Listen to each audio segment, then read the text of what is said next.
What's up everyone, welcome to Best Car Reviews. I'm Ben, and today we'll be dissecting the 2024 Hyundai Tucson.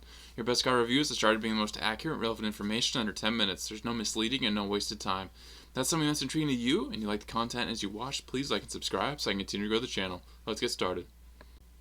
The Hyundai Tucson, no doubt one of America's favorite SUVs and has been for a long time. You see these things all over the place, and the design as of late has been significantly better than it was in the past. Not that the past was ever bad, but now it's just better and it's keeping up with the times, looking modern.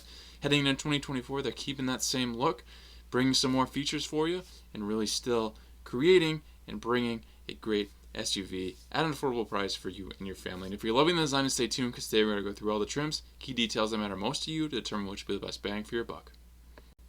All photos and information in today's video come directly from Hyundai. Let's get started.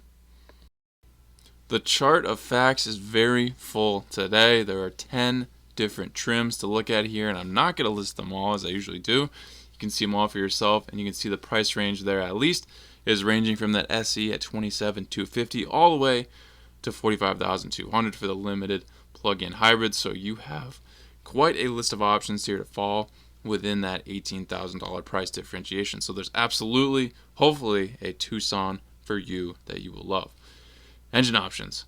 Those first four will get you a 2.5 liter 4-cylinder GDI engine, 187 horsepower, 178 pound-feet of torque.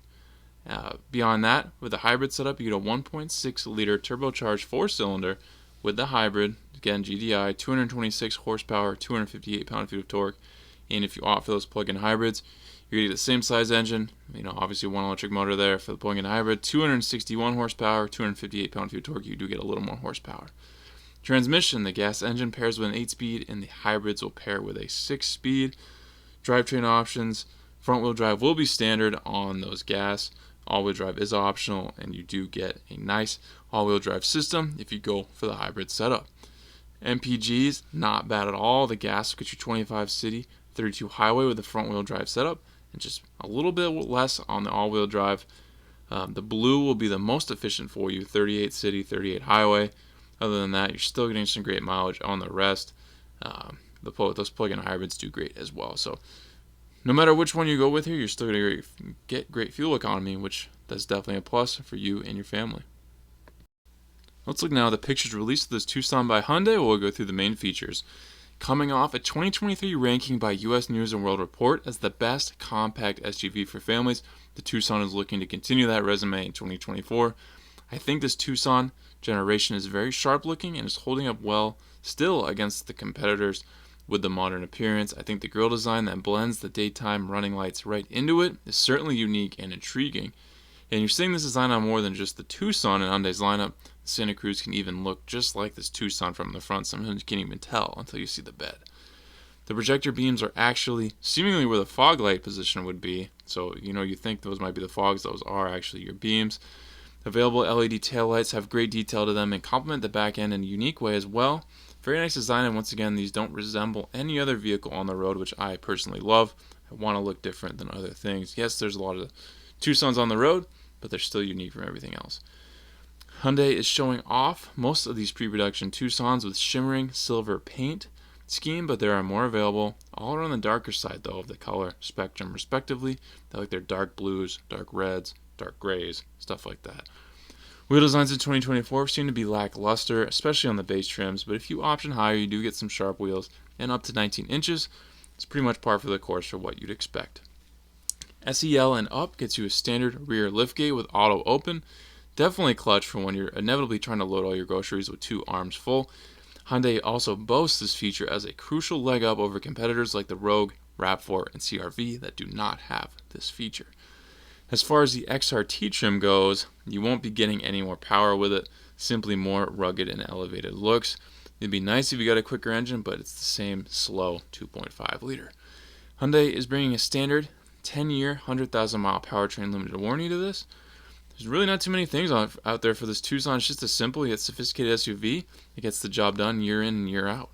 The best bang for your buck, in my opinion, will be the gas engine limited.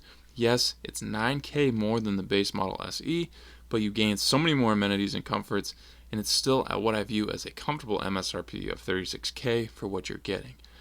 And just to speak on Hyundai, my first car was an '08 Sonata. The car was so smooth, never had a single issue.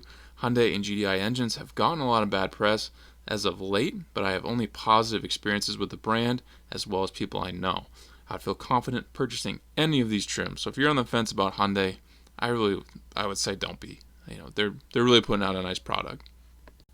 Let's look at some interior shots now released by Hyundai. We'll go touch on those main features. First impression of this interior is that it's nicer than I would have expected, especially for these price points. Sometimes you get gypped sub $40,000, believe that or not.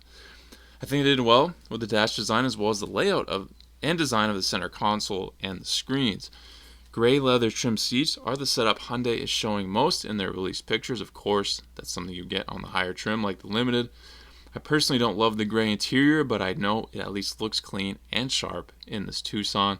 Black will be the more obtainable setup most likely in your Tucson.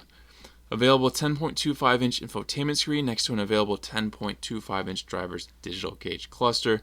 Lower trim ladder models will land you an 8.8-inch touchscreen instead. Wireless Apple CarPlay and Android Auto are standard. I'm digging how the climate control area gives the impression of a giant screen. I think that's an awesome touch.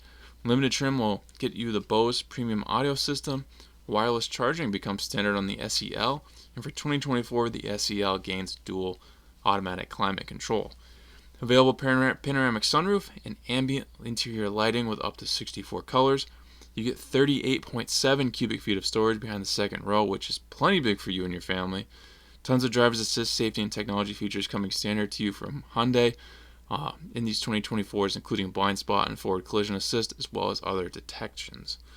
Overall, I'm not complaining on this interior at all. You get what you paid for, as always, and you do still get nicer qualities on the lower trims, which is great to see. In review, guys, if you're in the market for a compact SUV, there's 4 big players in my eyes, and I already kind of listed them. There's this Tucson, this Honda CR-V, Toyota RAV4, and the Nissan Rogue. Just recently did a review on the new 2024 CR-V. I think that is a phenomenal looking vehicle. I love what Honda's done with the design.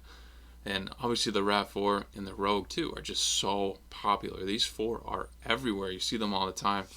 And they all have hybrid setup options. They all have things that go head to head with each other.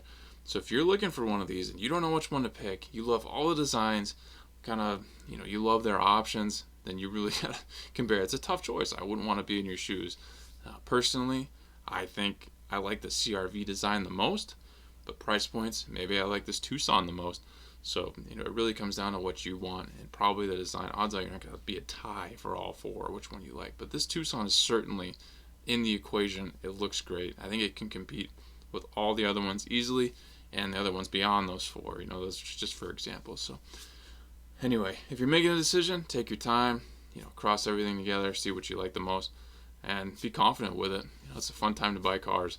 So hopefully this video laid things out in a clear way for you guys. Thank you for watching this Best Car Review. Please subscribe if not already. If you have an idea for a future review, drop in the comments and I'll see what I can do. If you'd like to become a member of the channel, I have the option now. Check that out and join if you'd like, and I'll catch you on the next Best Car Review.